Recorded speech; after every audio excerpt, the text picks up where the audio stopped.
Welcome. You're listening to Sports Econ 101, the show where we discuss sports topics from a business perspective. I'm your host, Edward Brown, along with my co-host, Vern Glenn of CBS affiliate KPIX-TV in San Francisco, and Russell Jackman. And at each commercial break... May I jump in real quick? It's frustrated fantasy football player, Russell Jackman. And Bay Area Broadcasting Hall of Famer. Yes, Vern Glenn. That's right. And little old Edward Brown. Okay. And at each commercial break, we're going to ask a sports trivia question. And since we are now getting into the World Series, of course, we're going to have to talk World Series baseball. Sure. Trivia. Okay. And yeah, when we get to the next segment, I know Mr. Jackman is he's holding it in. As the respectful person that he is. No, it's spilling out over all the edges here. Okay, but as Kramer said in Seinfeld, let the expletives fly. Okay, but don't let the expletives fly. Okay. All right. And also when we get back, I didn't realize this until I looked at Yahoo Sports, which I get a lot of stuff from because it's nice little tidbits. Troy Aikman and Joe Buck caught on the hot mic. Yeah. One of the first things they tell you in broadcasting is when you're holding the mic or you're in front of the camera, whatever, just assume that it's hot. Always on. Exactly. It's always listening. Exactly. Okay. I mean, especially now that we live in the day of Alexa and Siri and Cortana, everything is always listening to you. Yep. Yeah, that's true. I keep getting these email things from Cortana. I have no idea where it comes from or whatever. It's just like a little like a secretary notepad or something telling me, did you remember to do this? And it's listening to you all the time. Your computer is listening to you all the time unless you turn it off. It is paying attention. I'm not talking to it. I'm just typing. It's listening. It's listening. For you to say something. You mean, so if I say, hey, I got to go to the grocery store for something, it'll... Okay. Anyway. All right. Stay with us. You're listening to Sports Econ 101. We're going to be right back. Welcome back to Sports Econ 101. Edward Brown here along with Russell Jackman and Vern Glenn. And by the way, our first segment was sponsored by Pacific Private Money, still providing mortgage investments, currently yielding over 7.5%. Check them out. PacificPrivateMoney.com. They've been doing that for many years now. No losses. Okay. Now that the steam has started to settle, no, it has not settled. No, he's ready to explode. There's imaginary smoke coming out of his ears. Now, let me preface this by saying to the people of Dallas, I hate your city. Okay, I hate your teams. I hate your Mavericks. I hate the Rangers. But I really. What about the Dallas Stars? You like them? No. Okay. No. All right. But I really, really, just as a biological thing, it is like ingrained in my DNA to hate the Dallas Cowboys. Okay. I don't think I've ever hated a franchise more than I've hated the Dallas Cowboys. Okay, wow. Every single thing about the Dallas Cowboys, I hate. I hate their logo. I hate their colors. I hate Jerry Jones. I hate I hate Roger Staubach. Really? How can you hate Roger, the Dodgers? Yes, I do. I hate the stadium. I hate the city. I hate the state. Everything about Dallas, I cannot stand. But I was. Do you love the Los Angeles Dodgers more then?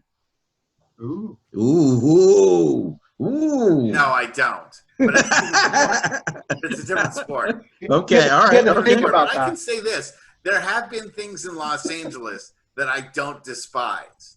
Okay. But there's nothing about Dallas that I like. Not one single thing about Not even Dallas the TV show like. Dallas with Larry Hagman from the... I hated that show, too. Thank you for bringing that up as well. I did not care who the hell shot Jay on. And I wish someone had shot the rest of the cast. But when Barbara Eden showed up later on, and she still looked... I was not tracking with any of that. I wasn't... But... I was in the unenviable position of having to root for the stupid Dallas Cowboys yesterday.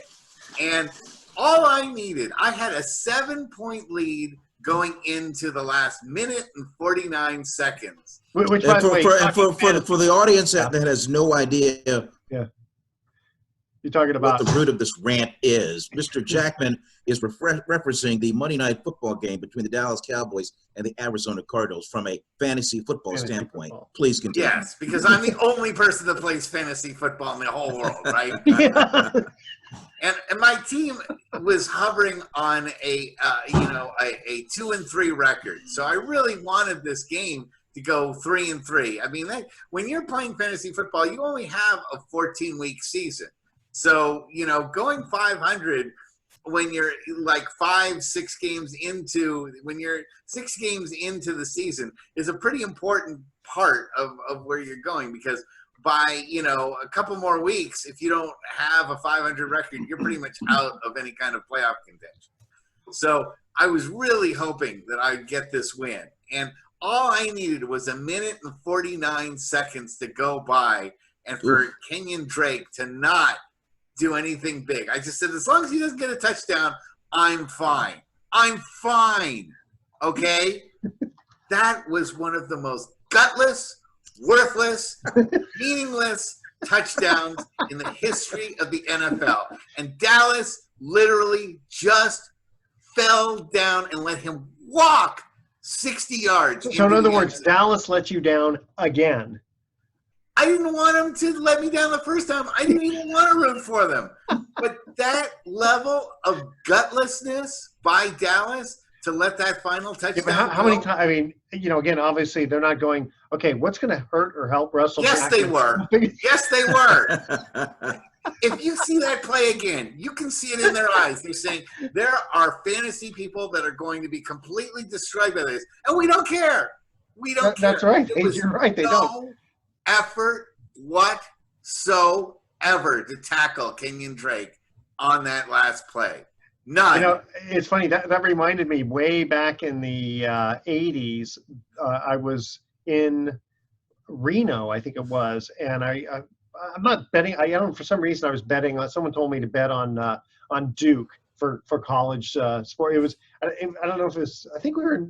I can't remember. I don't even think we were in March Madness. It was just a game, right? And I was down by like 4 points, and there was it was something ridiculous, 2 seconds left. So there's no way I could win. And somehow the guy, he's shooting a 3-pointer, and he gets fouled, and he makes the three. And so, oh man, I can't remember this. But anyway, it was one of those situations. Okay, so it was foul. It was foul while shooting a 3. They gave him 3 free throws, correct? Yeah. Somehow, and basically, he maybe. You know what? This is a bad story because anyway, what ended up happening was the guy scored 5 points in 2 seconds, and I ended up winning by 1 point because the last couple of shots were meaningless because I think I had to maybe it was I had to I was up by 1, and it's I got 3 points. This is why I don't you know what I mean? It's one of those weird weird things where it's it was meaningless whether he made the free throws or not, but he just sunk all 3 of them. This is why I don't gamble on sports. I'd rather gamble on cards. I'd rather gamble on dice. I'd rather gamble on a stupid one-armed bandit that you throw your money into. Well, at least with cards like poker, you can kind of decide for yourself, yes, bluffing and figure out the odds on that. Or right, you don't have some idiot team like Dallas that says all we need to do is let him run out the ball. All we need to.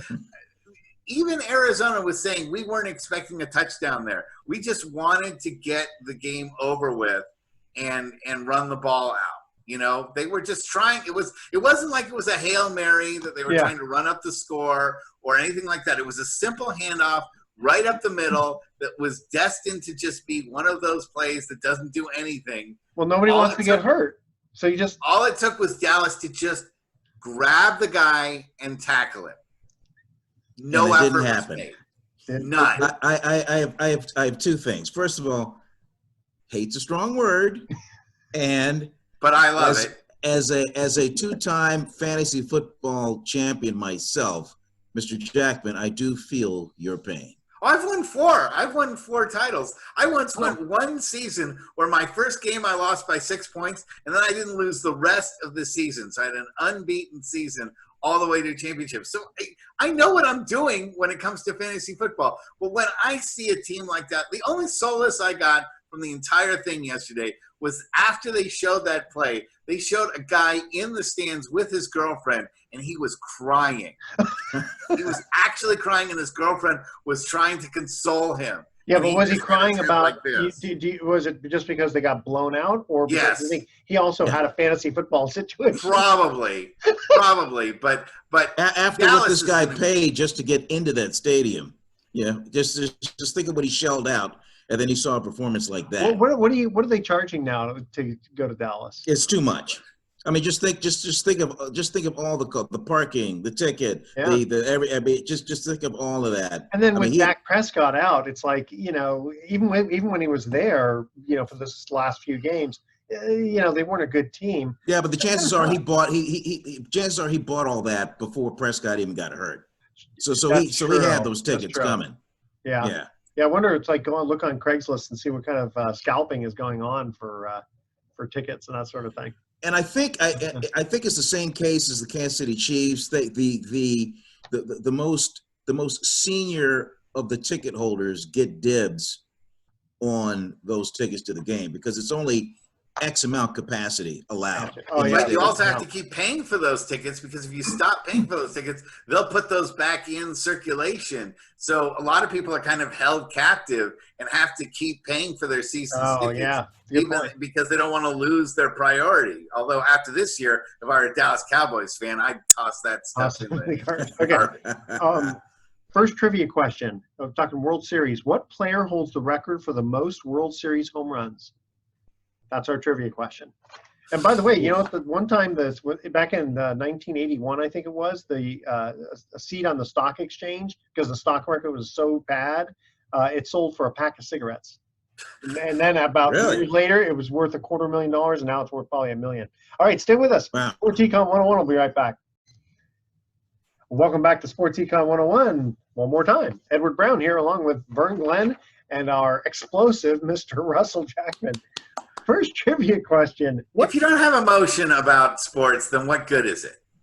Well, of course you have emotion about it. Of course, fantasy football is a little different, but I get it. I really do get it, honestly. So what player holds the record for the most World Series home runs? It's got to be a Yankee. I'm going to say Reggie Jackson. I would throw that out there. No, but I'm gonna go no, because he didn't play in as many as like these immortals of like the 50s. I mean, they were always in the. Come on. I'm gonna go. Come on. Oof. 5, 4, 3, 2, 1. Mickey Mantle. Yes. No. Got the money. Yeah, that was a pure guess. Yeah, that was good. How many home runs do you think he hit in the World Series? In all the World Series games he's played in? Yeah, all of them. 12. 18. 18. Yeah, they were in a lot of World Series in the 50s and early 60s. Wow. Okay, so staying on your favorite topic of the Cowboys, only because he used to play for the Cowboys, Troy Aikman. All right. Yeah. So I'm looking at this thing that he and Joe Buck make a comment about a flyover. Because they usually do that with the football games that are really important, and after the national anthem, the flyover, exactly. And and they were working a game for Fox, correct? Okay. Yep. So I sort of get the he makes a statement about how it's a wasteful flyover. Because there's hardly your tax dollars at work. There it is, right there. As you see the flyover, and they're talking about the waste of money. And then Aikman made a comment about that's not going to happen when the Biden Kamala Harris ticket take over. That's where I kind of understand your tax dollars at work, blah blah. Okay, that's it's not appropriate, but the thing is to make a comment about this won't happen with a Biden Harris administration partner. And I don't care. It doesn't matter whether you're Biden or whether you're Trump. It could have been the same thing if he was, and if you're with Trump, you don't have to worry about this anymore. But they clearly thought that they were off the air. So the only ones that could hear them were the people in the truck, and just maybe the people in the room, the producer in the room. You know what? I didn't know that. Yes, they thought they were off the air but the live feed was up. So those with a satellite dish, they could hear everything. Gotcha. Because a lot of people with a satellite dish, they don't get those commercials. They just get the live feed of the game. Or you have a bootleg internet site. Yeah, right. or a bootleg internet site. But the point being is they thought they were in a commercial break. They thought, but the mic was hot. So those with a dish, they could hear it, and that's when it got out. But these guys are not like, this is not their first week broadcast. No, they should know. They should know better. But they, again, I mean, it's right out of the broadcasting handbook 101. Yeah. But I didn't know that. Always assume that your microphone is hot. I didn't know that it was because I didn't watch that portion of the game. You thought that was right off of the national telecast. I did. No, I actually did. Okay. That's incorrect. No, Right, that is incorrect. Okay, but that makes me feel a little better because if he's just saying it like, hey, one guy to another, thinking he's off camera. Okay, well, hey, you know what? Go ahead. Say whatever political thing you want. If it's just same thing happened to Marty Brennaman, the radio voice of the Cincinnati Reds. He thought he was off the air, and then he made he made a homophobic comment. Oh, that's right. And that cost him his job. Yeah, and guys are always, saying, "Hey, look at that blonde in the first row. Yeah, I'd really like to take her out." Yeah. I mean, those things are captured every week on and made like fun of. Well, even if the guys don't say it, sometimes the cameramen, they know what they're looking for, and they'll focus in specifically on the beautiful woman, such and such. People are always paying attention to that stuff. Yeah. When you're on the air, when that mic is there or the camera is there, it's going to record it. So why say something that stupid? I mean, as a red-blooded American male, I mean, obviously, I kind of like when the cameraman focuses in on a beautiful woman, let's say, but it's not really that appropriate. All right. Well. Let me take you on the inside of a television broadcast. During a commercial break, each cameraman is linked up to the director. The director in the truck is the one that's saying camera 3, camera 2, take camera 2, all that kind of stuff. So when a cameraman focuses on the crowd, it's his job to focus on the crowd. Maybe it's some funny sign, T-shirt, whatever. But they go on that to kind of for the announcers to refer to in between pitches, coming out of commercial break, that kind of that kind of thing. But to focus on a well-endowed female fan, that would be taboo. Now, and the times you see that is from an in-house feed, not a broadcast feed. And even here on this show, Edward, yes, when we take the break between commercials, I don't just start swearing my head off or, No, you wait till we're on the air to do that. Actually, I do. But in fact, that's why I have this pencil, because every time you say a swear word, I have to write down. You have to mark it down? Time we are, Right. But when you go, in between a break, I still assume that what we're saying is being recorded. So. Which is why, as Vern says, always assume the mic is hot. Same with the video. Always assume. I will tell you this: when I'm in the field doing a live shot, and let's just say my live shot is over, and I'm done, I just by habit automatically unplug the mic. I think that way you can't hear anything. It all goes back to the 50s when there was that children's program. Yeah. And the host said, that'll hold those little bastards. Yeah, exactly. I forgot which show that was. Or who was the one that was football? And he goes, look at that son of a bitch run. He just blurted it out without thinking. I mean, he knew he was on the air. He just kind of blurted it out. Just stream of consciousness. Yeah. Boom. It just kind of came out. I mean, that does happen. Okay.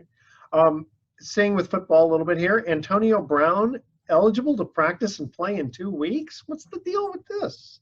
Well, the period is over, and he is. But here's the thing: any team that picks him up, he automatically has to sit out 8 games. So it's he probably won't even play this season. No. If he does, it'll be 1 or 2 games. Right. And do you think Pittsburgh right now looks back on itself and says maybe the smartest thing we ever did was get rid of Le'Veon Bell and/or Antonio? Well, look at their record. Yeah, I mean that's what's really going to look at. That Yeah. No, it's right? obvious. They got rid of some ballast, and Roethlisberger hasn't looked better since one of his Super Bowl years. Well, yeah, just think about that. Roethlisberger, Aaron Rodgers, maybe Jared Goff to a degree. I mean, those are like some of the last of the 3-5-step drops. Stay in the pocket to the last second and then let it go. Rest of these guys, they're mobile quarterbacks. Well, someone like Roethlisberger, what does he weigh, like 245 or something? He's a large. Yeah, he's like. I would put Garoppolo in on the drop back quarterback. That's because he's not a runner. He's scared. I mean, unfortunately, with his, he also has a replaced knee now. Exactly. I mean, I listen. I'm not accusing him of being a wuss. I'm just saying that because listen, if I had been injured the way he was injured, I think I'd be very tentative, especially if you look at him and he's kind of limping a little bit, or he was before. Yeah, you don't want to get hit. He was never much of a running quarterback, even in the early days. Well, you can't. You can't say much about him now. I mean, after the game he had, my God, 49ers hadn't seen a game like that for a half since Jeff Garcia in 2003. What was he? 17 of 19, 238, 3 touchdowns by the half. I mean, that guy was on fire. But he didn't throw a ball more than 10 yards. Didn't matter, but it worked, didn't it? It was a well-designed game plan to take advantage of the short game and to, do that the yards after catch. That is a big feature of the Niners offense now. Yeah, with guys like Kittle, sure. So before we cut to break, speaking of like the strategy, how do you like the way the Titans coach calls 12 men on the field? He sends a guy in for 12 men on the field purposely to stop the clock, even though it gives the first down to Texans. And you can see, I mean, that's pretty brilliant thinking. That's called command of the rule book, and those rules are in there to sometimes work to your advantage. Yeah, when you got to stop the clock, that's the one way you can do it. Yeah. That's right, because if it's an injury, then they automatically 10 seconds. Yeah, there's a runoff. Yeah. Wow. Okay, we're going to go to our second trivia question of the World Series. Mm-hmm. Yeah, I'm not asking you impossible baseball questions like I did before. Okay. This one's a little harder, though. Yeah, then you preface it. I'm setting you up. From 1918. No. This was in the 1970s. In fact, okay. What player set a record by pitching in 7 games of the 1973 World Series? Pitched in 7 games. All right, so that's 7 games. Now, if this was like 1919, then you say, well, wait, there were potentially 9 games, but this is a 7-game series. He pitched in every game. That's Mets. That's Mets and the Oakland A's. Mets and the A's. Very good. Yeah. Okay. So obviously he was not a starting pitcher. So this is a relief. This is a relief pitcher. I gotta think he's got to be a relief pitcher, right? Relief pitcher who pitched in all 7 games. Unless he's like Madison Bumgarner, who's a starter who comes in relief, in the 2014. Okay, stay with us. Sports Econ 101. We'll be right back. Welcome back to Sports Econ 101. Edward Brown, Vern Glenn, and Russell Jackman here. Second trivia question, a little harder. What player set a record by pitching in 7 games of the 1973 World Series? Well, my first thought is this. All I remember is that the A's won. It was 7 games, and that 7th game was the last game ever for Willie Mays. Man, yeah. I could not tell you. Yeah, I would not with Vita Blue, and that's not the right answer. I was 11 years old. Yeah, Daryl Knowles. I don't even remember him. I remember Ken Holtzman. I remember most of the players, but I did not remember Daryl Knowles. Daryl or Darnold? Daryl. D-A-R-O-L-D. Daryl Knowles. Yeah, he pitched in all 7 games. N-O-L-E-S or K-N-O-L-E-S? K-N-O-W-L-E-S. You have to look him up. Knowles. Okay. All right. Okay. Hey, you got me. Going to the World Series. Dodgers versus the Rays. Will the Dodgers finally do it? I think they will this year. Well, it's like I had posted on social media on the day of this taping, it's it's another one of these David versus Goliath type matchups. You got the number 1 payroll against the 28th ranked payroll. You've got the Dodgers up and down that lineup. You got guys that could just knock the snot off the ball. You got 2 MVPs on that team. You got, it's just all that firepower for the Dodgers. They just have to keep Clayton Kershaw on the bench because for whatever reason in the postseason he's starting. He's starting game 1. I know, but the poor guy. He's a great pitcher. Poor guy. No, I don't feel sorry. I wouldn't say poor guy. Well, rich man who. Let's put it this way: a gentleman who, for whatever reason, just usually gets shelled in the postseason. Yeah. I live for that. I don't feel sorry for that. That's like my one source of entertainment. The only thing better is for you is if it was a Dallas team. When the 49ers play Dallas this year, I hope that they win by about 750 points. Just listen to that. Now, why do you hate the Rangers? Because they're owned by Nolan Ryan? Come on. And the Bush family, but we'll go back on that, some other time. But mainly Texas. It's you find me when you hear me saying something nice about Texas, you'll know that someone has a gun up to the back of my head. You know what? I do a lot of business in Texas, and interestingly enough, the people I do business with are extremely intelligent, very nice. They're cordial. They're graceful. Then why are they rooting for the Cowboys? Well, I don't know what they're rooting for. I'm guessing they're rooting for the Cowboys. Could be rooting for the Texans, right? Could be. Could be rooting for the San Antonio Spurs. I don't know. All I gotta say is go to El Paso and tell me how great. Okay, that's not even really part of Texas. Come on. That's the only part of Texas I've been to, and I'm not going back anytime soon. Well, it's funny. So our business partner is in Lubbock, and what I did not realize, I didn't realize how high elevation Lubbock was. It's like it's almost like mile high. Really? Yeah, I didn't know that. I assume everything in Texas is. I just thought it was flat. Most of it is basically flat. Yeah. Isn't that crazy? Yeah. Who knew? Okay. One other thing I've got, and then I'll let you guys take over. So, watching a little clip here, soccer player Sergio Aguero, he puts his arm around the woman referee. I won't say her name; it's a little hard to pronounce. Trying to plead his case against a penalty. And she handled it well. All she did was just kind of knock his arm off and pretended like it never happened and resumed her duties. And the thing is, it's like it was very inappropriate for him to put, you're not supposed to touch a referee at all, right? You don't see that or I haven't seen it in basketball where they have women referees. I haven't seen the WWE all the time, but, Well, yeah, they get hit with chairs and stuff. Basketball does have female NBA referees and don't talk to them, and the NFL as well, and the NFL. That's right. And right, putting the arm around like come on, sweetie, right. Let me explain this to you, right. And I don't know what's going to happen to him, but I'm thinking part of it also has to do with a cultural thing. His name is not John Smith. It's Sergio Aguero, and I don't even remember which country he comes from, but. Was he? He's a soccer game, right? Soccer game. Did he get a yellow card? Did he get a? No, they kind of. He might get suspended afterward, but he wasn't penalized for. Wasn't penalized. He already got some kind of penalty for tripping or something like that. But what's kind of interesting is just the fact that with such a machismo type of atmosphere within.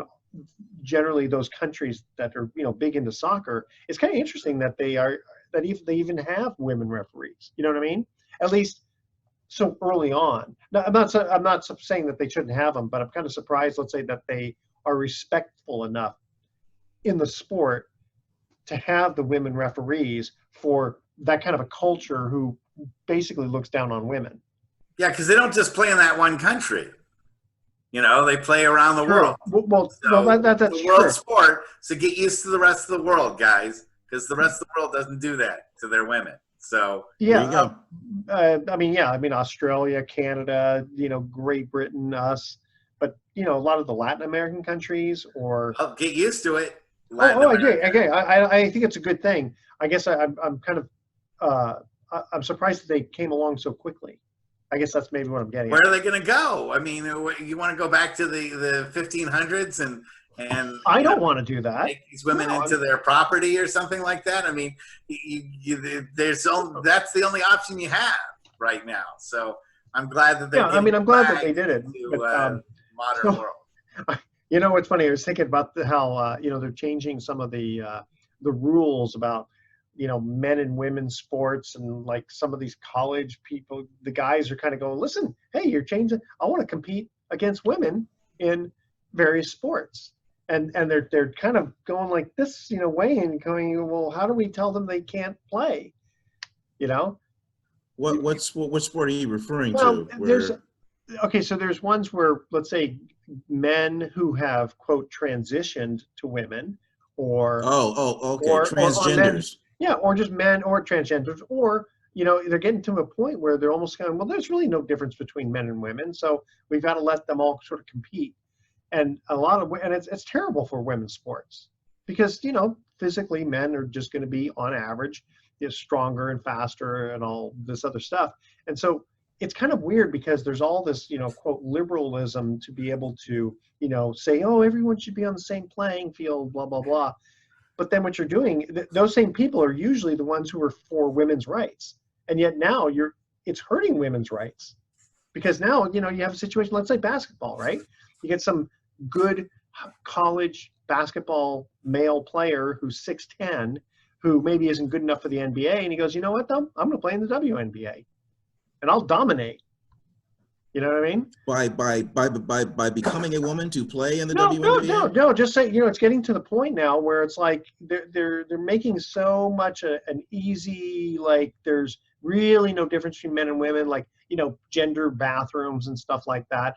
There's a lot of stuff going on, specifically in college, where they're trying to, and I don't know if it is a Title IX, where they're basically trying to, you know, quote, well, Title IX applies to colleges and programs where you have to have the same number of women's teams as men's teams, and as a consequence of that, some colleges have had to, say, drop their football program. Yeah. And just so to create that kind of balance. I mean, I don't really have a problem, you know, with that, but I guess I'm waiting for the day where a man plays on a women's team and a woman plays on a men's team. I don't think that we will see it, but yeah, I don't know. And it's funny, because this is definitely one-sided. I mean, the way I look at it is, if a woman is good enough to play on a man's team, great. But I don't see it the other way. You know, maybe I'm a little bit too jaded that way. You know, because I think that it is too fair an advantage. But do you remember last year there was this woman who she was a woman. There was no drugs or anything, you know, no transgender stuff. She just happened to internally have been born with a little bit more testosterone. Testosterone, okay. Right? But she's a woman, biologically and physically, everything, right? And for the Olympics, meaning, you know, the Olympic Committee, was going to force her. Oh, the IOC? Yeah, that's right. They were going to force her to take more estrogen, because they thought it was an unfair advantage. And I'm going, yeah, this was a track star, I believe. Yes, I believe she was a middle distance runner. Yeah. And she was just dominated. The name slips me. But you know what? Gee, guess what?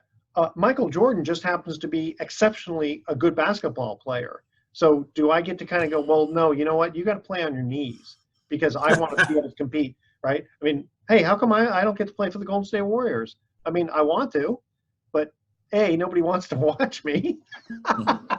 And don't you kind of have to prove yourself to be good enough to play, right? Well, less than 0.5% of all professional basketball players in the world, less than 1% play at some NBA level, whether it's D League, G League, the top league. So you have to be, I mean, I know it's an overused word, you have to be great to even be a 12th man on the team. Well, and there's a reason for that. And it comes down to money, really, right? I mean, well, ability. Right? Nobody wants to watch me play basketball, but right? Everybody wants to watch LeBron James play. I mean, you want to see good talent. Yeah, but if you have the skill level of LeBron James, and yeah, I'd pay to see you play. Of course, If you help of my course. team win, yeah, That's right. If I was good enough, yes. yeah. And I'm just a hair short, just a hair. And about Wait, maybe we should write a screenplay for Space Jam 3, and the aliens come and then they grace you with basketball ability, well, and then you remember that movie with Little Bow Wow, Like Mike? That's Yeah. a fun movie, you know, and you know, she showed I can be just like that, right? Be like Edward. Right? I'd like to see it. You can get a dog to join the NBA. Now that one actually, I never saw that movie. That one seemed a little bit too goofy for me.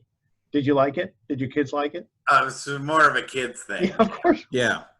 But I gotta say, Space Jam, even though that was a kids movie, that was kind of fun though. Especially, I mean, the It's been original. a long time since I've seen it. I actually saw it in the theater. I did too. You know what? I think I did too with them when the kids were little. Yeah, gosh, because that's got to be 20 years. It's close to 30 now. No. It was like 1990, I think, when Space Jam came out. Yeah, and I think the second Space Jam is that out? Is that scheduled to come out pretty soon? Yeah, it is. I think next year. Space Jam 2, yeah.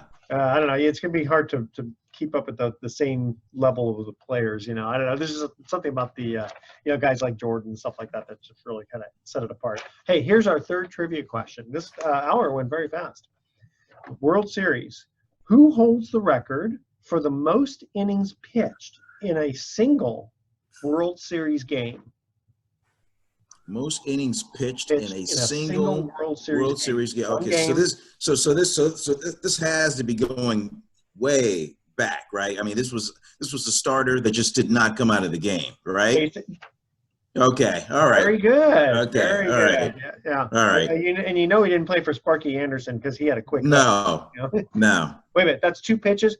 No, that's too much. You're out. All right. Stay with us. You're listening to Sports Econ 101. We're going to be right back with some closing comments. All right. Welcome back to Sports Econ 101. Last time for today, Edward Brown here along with Vern Glenn and Russell Jackman. Third trivia question. Who holds the record for the most innings pitched in a single World Series game? You will know his name. I'll say Tom Seaver just because he's the recent. I'm gonna. Go ahead. No, I'm gonna somebody like Cy Young or like Grover Cleveland Alexander or something like some huge. Pretty close to the Grover Alexander era. Okay, that era. Yeah. Okay. Era, yeah. First of all, he pitched 14 innings. All 14 innings. Okay. Wow. And he was a pitcher when he pitched here, but he's mostly known for not being a pitcher. Babe Ruth? Yeah. Babe Ruth? Wow. Ruth. Yeah. Wow, in 1916. So I guess he was still with the Red Sox then, wasn't he? Yes. In fact, wasn't he actually before the Red Sox? He was with the Baltimore Orioles, wasn't he? Or he was